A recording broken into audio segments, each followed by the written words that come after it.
আর কত চাও শহীদ আল্লাহ, আর কত কন্দ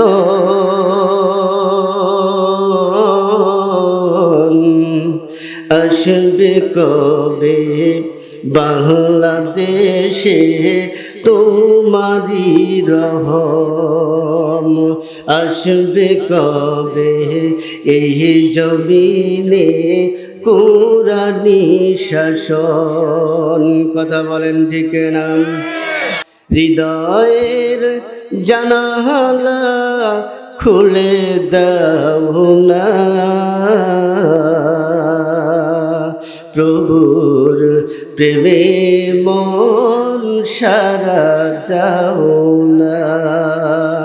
হৃদয়ের জানালা খুলে দাও না,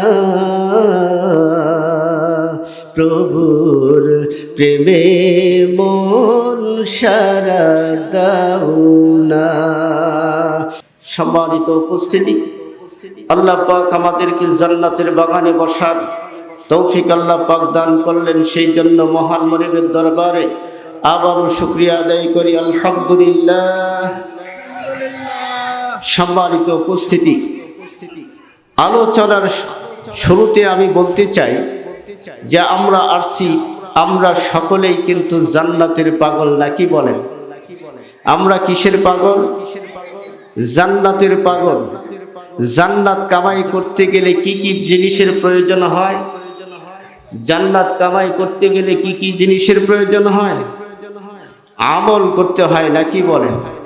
নামাজের প্রয়োজন, রোজার প্রয়োজন, হজের প্রয়োজন, যাকাত আদায় করা লাগবে, সমাজে কল্যাণমূলক কাজগুলো করা লাগবে, নাকি বলেন? দিন প্রতিষ্ঠার আন্দোলনকে সামনের দিকে এগিয়ে নেওয়ার জন্য, কোরআনকে বাস্তবায়ন করার জন্য, পার্লামেন্টে কোরআনকে নেওয়ার জন্য বাংলার আহামরি যত মুসলমান আছে সকল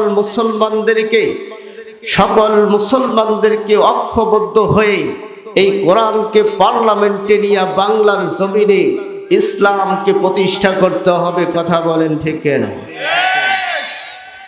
আজকে আমাদের দেশ, আজকে আমাদের বাংলাদেশ এমন একটা মুসলিম রাষ্ট্র, নাকি বলেন?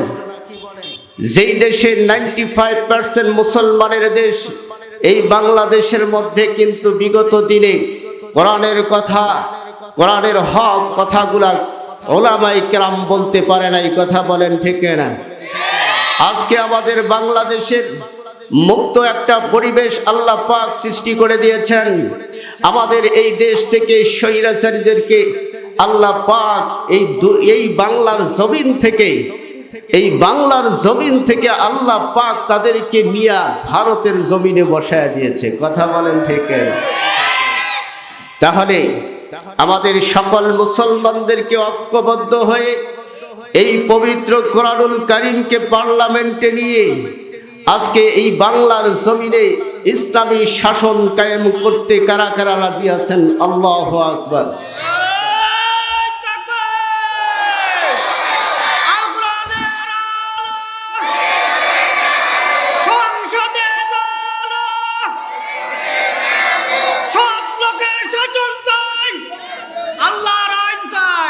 সম্মানিত উপস্থিতি, খালি কোরআনের আলো ঘরে জ্বালালে হবে না, সংসদে জ্বালাইতে হবে।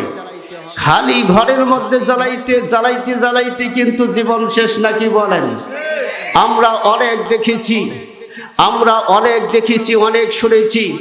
সকলেই শুধু খালি আসতো আর বলতো শান্তির বাণী শোনাইতো, নাকি বলেন আপনারা? কিন্তু শান্তি কোথাও পেলাম না। আসলে আমরা যেই জায়গায় শান্তি পাবো সেই শান্তির দিকে আমরা যাই না।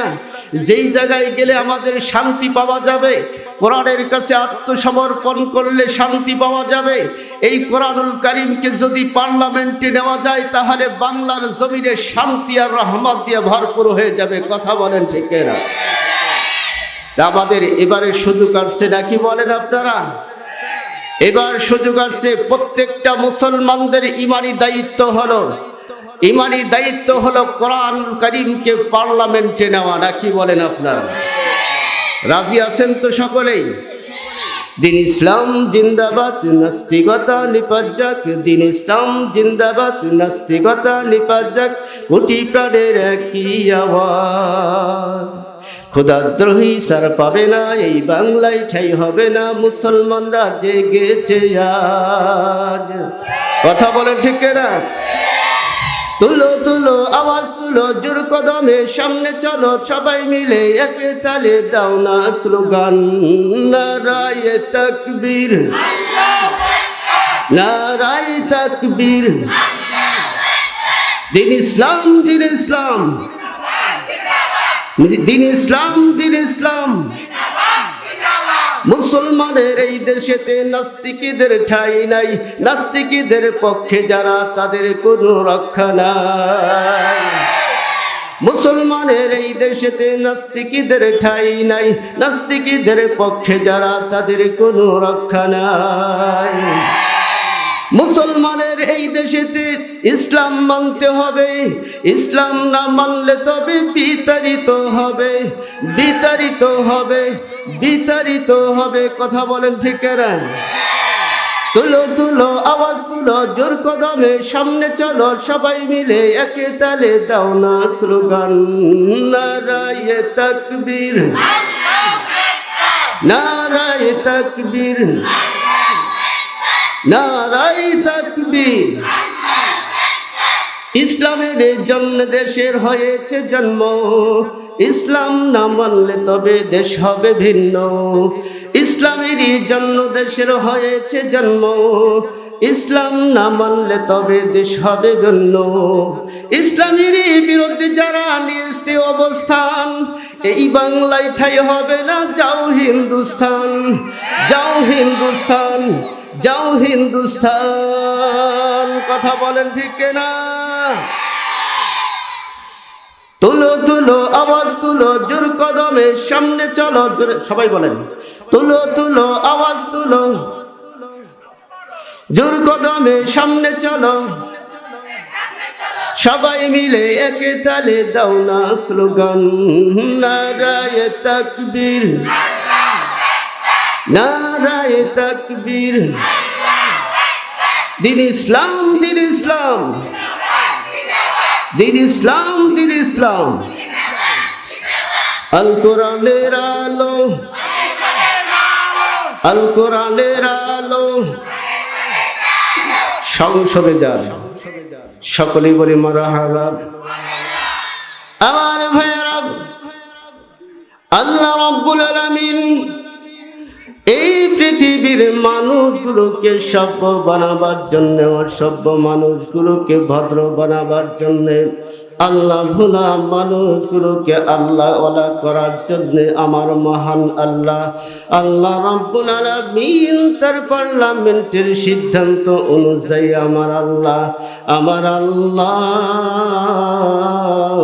তার কুদরতি পার্লামেন্টের সিদ্ধান্ত অনুযায়ী আল্লাহ রাব্বুল আলামিন এই পৃথিবীর জমিনে দুইটা রহমত, দুইটা বরকত, দুইটা নিয়ামত আল্লাহ রাব্বুল আলামিন এই পৃথিবীর জমিনের মধ্যে প্রেরণ করলেন। বলেন সুবহানাল্লাহ।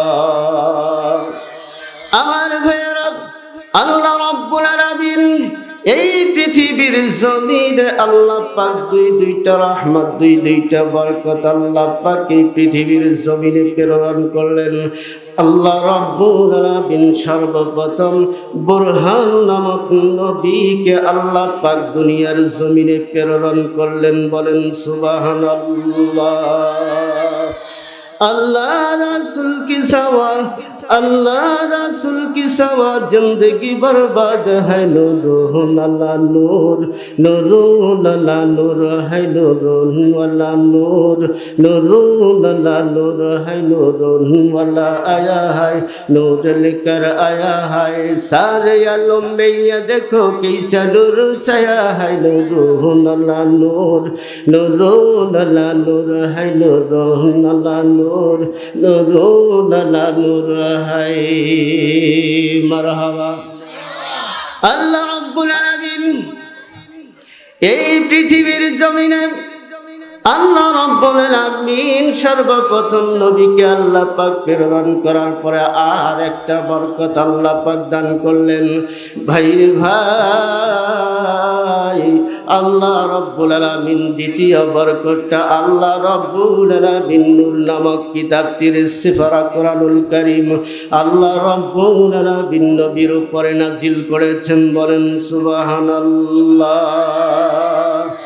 আমার ভাইয়েরা, আমি আপনাদের সামনে পবিত্র কোরআনুল কারীমের একখানা আয়াতে কারিমা তেলাওয়াত করেছি। আমার ভাইয়েরা, আল্লাহ রাব্বুল আলামিন নবীর উপরে যে কোরআনুল কারীম খানা নাজিল করলেন, এই পবিত্র কোরআনুল কারীমের 10 নম্বর পারা 8 নম্বর সূরা সূরাতুল আনফালের 65 নম্বর আয়াত আমি আপনাদের সামনে তেলাওয়াত করেছি।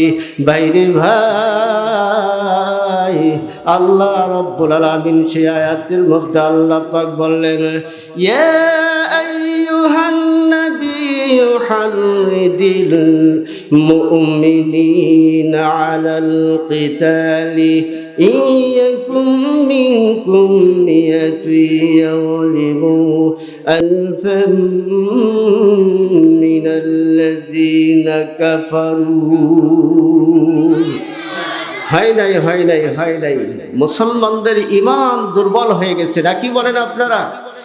যেখানে কোরআনের আয়াত তেলাওয়াত করা হয়, কোরআনের আলোচনা যেই জায়গায় মুসলমানেরা শোনে, যেই জায়গায় কোরআনের আয়াত কোরআনের তেলাওয়াত করা হয়, ওই জায়গায় বসে বসে যদি মুসলমানেরা কোরআন তেলাওয়াত শোনে, তাহলে কোরআন শুনলে মুসলমানদের ঈমান বেড়ে যায়। বলেন সুবহানাল্লাহ। আমার ভাইরা,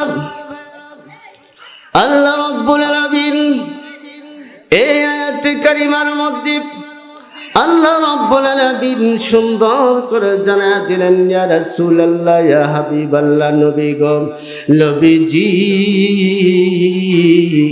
আপনি এই ঈমানদারদেরকে আপনি জিহাদের জন্য আপনি উদ্বুদ্ধ করেন। আল্লাহর নবী, বিশ্ব নবীকে আল্লাহ পাক যখন জানায়া দিলেন, নবী গো, ঈমানদার যারা তাদেরকে আপনি জিহাদের জন্য উদ্বুদ্ধ করেন। আমার ভাইরা বলেন তো, এখন আমাদের সময় আসছে কোরআনুল কারীমকে প্রতিষ্ঠা করতে গিয়া, কোরআনকে পার্লামেন্টে নিতে গিয়া আমরা মুসলমান, আমাদের জন্য আর একটা জিহাদ আমাদের সামনে আছে। কথা বলেন ঠিক না? আমার ভাইরা, যেহেতু আল্লাহ পাক বললেন, ইয়া আইয়ুহান নাবিয়্যু হাররিদিল মুমিনিনা আলাল কিতাল, আল্লাহ রাব্বুল আলামিন নবীকে বললেন, নবী গো, ইয়া রাসূলুল্লাহ, আপনি ঈমানদারদেরকে যুদ্ধের জন্য উদ্বুদ্ধ করেন। কেননা যুদ্ধের ময়দানে কোরআনুল কারীমকে প্রতিষ্ঠা করতে গিয়া, কোরআনের আইনকে বাস্তবায়ন করতে গিয়া যেই সমস্ত মধ্যে মুজাহিদ লড়াকু সৈনিক তারা বুকের তাজা রক্তগুলো জমিনের মধ্যে ঢেলে দিয়া একমাত্র আল্লাহর হাতে তাদের জীবনটাকে জমা দিয়ে দেয়, বলেন তো আল্লাহ রাব্বুল আলামিন ওই জীবনগুলো আল্লাহ রাব্বুল আলামিন জান্নাতের বিনিময়ে কিনে নেন। বলেন সুবহানাল্লাহ। আরো জোরে জোরে চিৎকার মেরে বলুন সুবহানাল্লাহ। একটু জিকির করি লা ইলাহা। আমার ভাইরা, আল্লাহ রাব্বুল আলামিন যেহেতু নবীকে বললেন, আপনি ঈমানদারদেরকে আপনি জিহাদের জন্য উদ্বুদ্ধ করেন। আমার ভাইরা, এক পর্যায়ে আল্লাহ পাক যখন নবীকে এই বিষয়টা জানায়া দিলেন, আমার ভাইরা, তাফসীর ইবনে কাসিরের মধ্যে একখানা হাদিস চলে এসেছে, হাদিসখানা নিয়ে এসেছেন। হাদিসখানা তাফসীর ইবনে কাসিরের মধ্যে লিখেছেন আল্লামা কাসির রাহমাতুল্লাহি আলাইহি, তার তাফসীরের মধ্যে এই কথাটাই হাদিসটা উল্লেখ করেছেন। আমার ভাইরা, আল্লাহর নবী, বিশ্ব নবী যখন সাহাবায়ে কেরামদেরকে বললেন, আমার সাহাবীরা রে, তোমরা কি করো? যুদ্ধের মধ্যে অংশগ্রহণ করো। যদি যুদ্ধের মধ্যে তোমরা যদি অংশগ্রহণ করো, তাহলে তোমাদের ফায়দা কি হবে? আল্লাহর নবী, বিশ্ব নবী সাহাবায়ে কেরামদেরকে ডাক দিয়া বললেন, সাহাবী, তোমরা যদি সেই জিহাদের ময়দানে অংশগ্রহণ করো, আল্লাহ রাব্বুল আলামিন তোমাদেরকে এমন একটা জান্নাত দান করবেন, যেই জান্নাতটার প্রশস্ত হলো আসমান এবং জমিনের সমান বরাবর। এত বড় জান্নাত আল্লাহ রাব্বুল আলামিন তোমাদেরকে দান করবেন। বলেন সুবহানাল্লাহ। আমার ভাইরা, যখন এই হাদিস খানা আসলো, হাদিস খানা যখন রিওয়ায়াত করলেন, এক পর্যায়ে যখন আল্লাহর নবী বিশ্ব নবী সাহাবায়ে কেরামদেরকে যখন এমনি করে উদ্বোধ করলেন, আল্লাহর নবী বিশ্ব নবী বললেন, এত বড় জান্নাত তোমাদেরকে দেওয়া হবে, এত বড় জান্নাত, সেই জান্নাতটা হবে এত প্রশস্ত, এত বড়, আসমান এবং জমিনের সমান বড়, এত বড় একটা জান্নাত। এই কথা শোনার পরে আল্লাহর নবীর একজন সাহাবী ছিলেন হযরতে উমাইর ইবনে হাম্মাম রাদিয়াল্লাহু তাআলা আনহু। হযরতে উমাইর ইবনে হাম্মাম রাদিয়াল্লাহু তাআলা আনহু ডাক দিয়ে বললেন, নবীজি,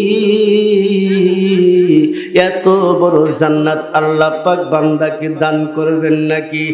এক পর্যায়ে আল্লাহর নবী বিশ্ব নবী ডাক দিয়ে বললেন, উমাইর ইবনে হাম্মাম, হ্যাঁ, এত বড় জান্নাত আল্লাহ রাব্বুল আলামিন বান্দাকে দান করবেন। এই কথা শোনার পরে হযরতে উমাইর ইবনে হাম্মাম রাদিয়াল্লাহু তাআলা আনহু, তিনি একটা শব্দ উচ্চারণ করলেন, বাহ বাহ করে একটা শব্দ উচ্চারণ করলেন। এই শব্দ যখন উচ্চারণ করলেন, ওই সময় আল্লাহর নবী বিশ্ব নবী ডাক দিয়ে বললেন, উমাইর ইবনে হাম্মাম, তুমি কেনই বা এই শব্দটা তুমি উচ্চারণ করেছো? কেনই বা কোন উদ্দেশ্যে তুমি এই শব্দটা ব্যবহার করলে? এক পর্যায়ে হযরতে উমাইর ইবনে হাম্মাম রাদিয়াল্লাহু তাআলা আনহু আল্লাহর নবীকে ডাক দিয়ে বললেন, ইয়া রাসূলুল্লাহ, নবীজি,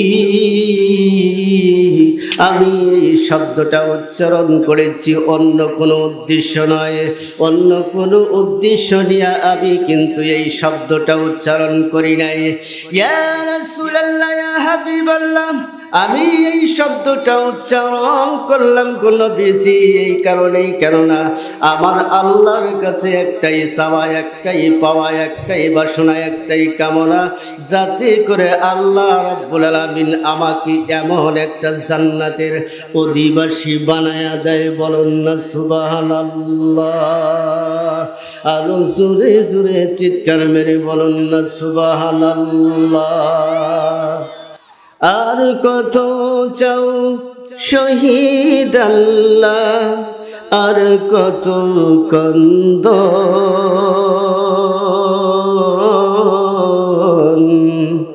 আসবে কবে বাংলাদেশে তোমারি রহম, আসবে কবে এই জমিনে কুরানি শাসন। কথা বলেন ঠিক না? আর কত চাও শহীদ আল্লাহ, আর কত কন্দ,